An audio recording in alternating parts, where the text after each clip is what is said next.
Ja takođe mislim da se ovde previše priča o izborima, a malo ko vodi računa o politici.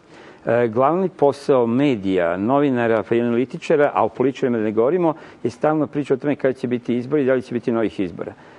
Ja to ne volim, ja sam analitičar koji ne uživa u izborima i više volim da nisu česti, ali onda da kada se dogode da nešto zbilja rešavaju.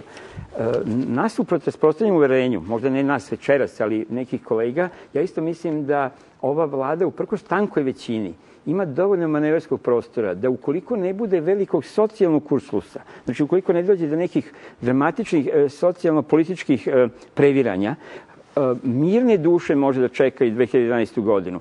Ta tanka većina je takve prirode da se uvek može namaći. To smo osnovno gledali i za mandata prethodne vlade DSS-a, odnosno Vojislava Koštunice, koja je kao manjinska, znači manjinska obezbeđivala uvek stabilnost.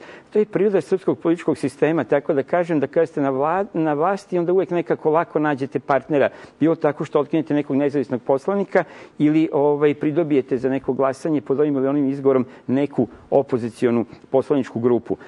Sećamo se kako su se čitave poslaničke grupe i klubovi kupovali svojevremeno kako je Bojan Karić to pokušao da uradi i zato ja ne bih baš preterivao i oduševljeno pozdravljao to sada da se glasa za poslanika i da svaki poslanik raspolaže svojim mandatom, jer bi to takođe otvorilo neku vrstu berze i kupoprodaje. Da li u Srbiji možemo naći 250 poštenih ljudi koji ne bi bili korumpirani? Nisam siguran, a mislim da je 250 jako mnogo. Mislim da je 250 jako mnogo, ali to je za drugu. Dakle, ukratko, mislim da vlada je, ako se urušit će se iznutra ta vladajuća većina, a ne tako da će biti srušena s polja.